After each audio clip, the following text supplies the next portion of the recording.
Hey there, everyone. Sam Childers, Machine Gun Preacher. You know, I told everyone I wouldn't be online here today. I had to leave early in the morning to escort some automobiles or some trucks to into the northern Uganda. We got delayed here a few hours, and I figured, you know what, I'm going to go ahead and give a message. So first, I'll give you a little bit of an update here in Uganda. They had one more case, so we're up to 45 on the virus in Uganda. We've been very safe so far, considering over 41 million people. But everyone's taking it seriously. There's a curfew at night. Bars are closed down, buses, taxis. So a lot of things are closed down. Now, we are going through some serious problems right now in Uganda, but listen, we got to put God first. And I'm telling you, God's going to get everybody through this. So everybody that's out there, I know how you feel. I know there's anxiety. There's a lot of things going on, commotions, quarreling within the family, but I'm telling you, you got to hold on because God is going to fix this whole problem. People say, well, why are we going through it? Sometimes God just wants to check out our attitude. But I want to speak here a little bit today. I had somebody online get a hold of me, and they said, look, I have a lot of neighbors around me that are hurting and need help, and I'm not quite sure what to do. You know, I guess when this whole thing first started, they started preparing themselves for what they thought was going to come. Well, what they were thinking started happening in the U.S. So now they have neighbors that need help. Listen, I just want to talk a little bit here this morning, and I got to go a little quick. Yesterday, my message was a little bit long, and it took me like 8 hours to get it downloaded. So I want to talk a little bit about the story that Jesus told about the Good Samaritan in Luke chapter 10. Luke chapter 10, starting at chapter 10, starting at verse 25. One day, an expert in religious law stood up and tested Jesus by asking him the question, "Teacher, what should I do to inherit the kingdom of God?" Now listen, this guy was asking, what should I do to inherit the kingdom of God? Jesus replied, "What does the law of Moses say? How do you read it?" The man answered, "You must love the Lord your God with all your heart, all your soul, all your strength, and all your mind, and love your neighbor as yourself." So right there is telling us we need to be ready to help other people in need. Now, I don't mean that does not mean that we should give everything that we have away. Everything that we prepared for our family, that don't mean that we give it away. What it does mean is we need to share a little bit to help that person out. I'm telling you, it can be tough because everybody's hurting right now. Verse 28, right, Jesus told him, "Do this and you will live." The man wanted to justify his actions, so he asked Jesus, "Who is my neighbor?" Jesus replied with a story. A Jewish man was traveling from Jerusalem down to Jericho, and he was attacked by bandits. They stripped him of his clothes, beat him up, left him half dead besides of the road. By chance, now listen to this here, because I believe that Jesus was telling this parable to get everybody to look at your position. It says, by chance, a priest came by.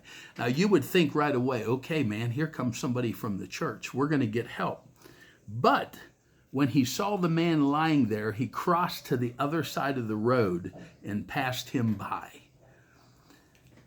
Verse 32, a temple assistant. Okay, so we had one person that was religious, one person that was from the church, one person that was supposedly a Christian walked by. Here comes a temple assistant. Temple assistant walked over and looked at him lying there. Okay, he walked over, looked at him. It probably went to his mind, should I help him? What would be the right thing to do? We're all suffering right now. We're all going through a lot. I have a family at home. But it says here, but he also passed by the other side. Then a Samaritan came along, and when he saw the man, he felt compassion for him. So I think right there would be the key word. If you have neighbors, if you have somebody in your community that you are feeling compassion for and that you know you can help them, you know you should do something.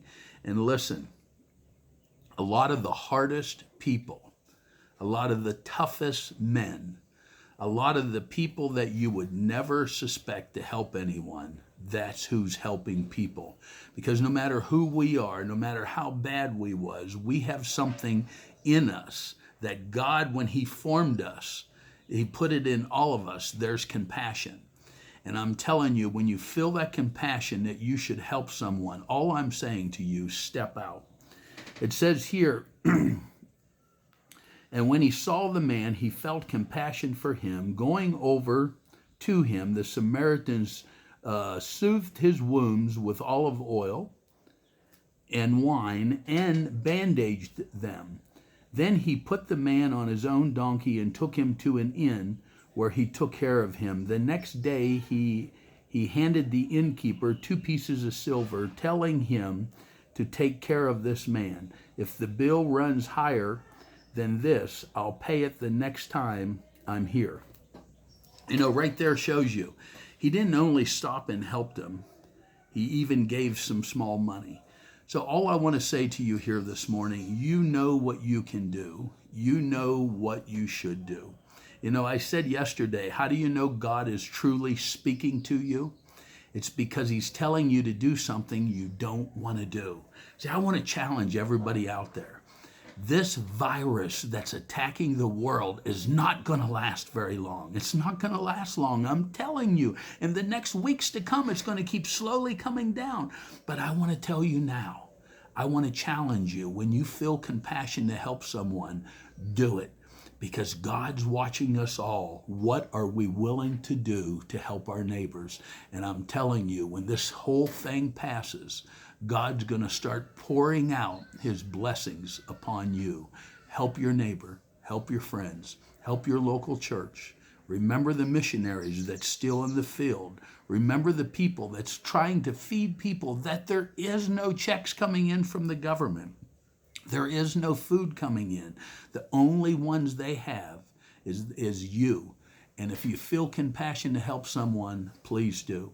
Listen, I'm going to try to get on here tomorrow. I won't promise because I'm leaving here in about 2 hours escorting a truck. But I'm going to be on here every day that we have internet. And please email me. I've been posting my email. Tell me your thoughts. Tell me what you're dealing with. I never mention no names. I want to just take my time and the words that God gives me to help you and your family. God bless you all. Love yous. God bless.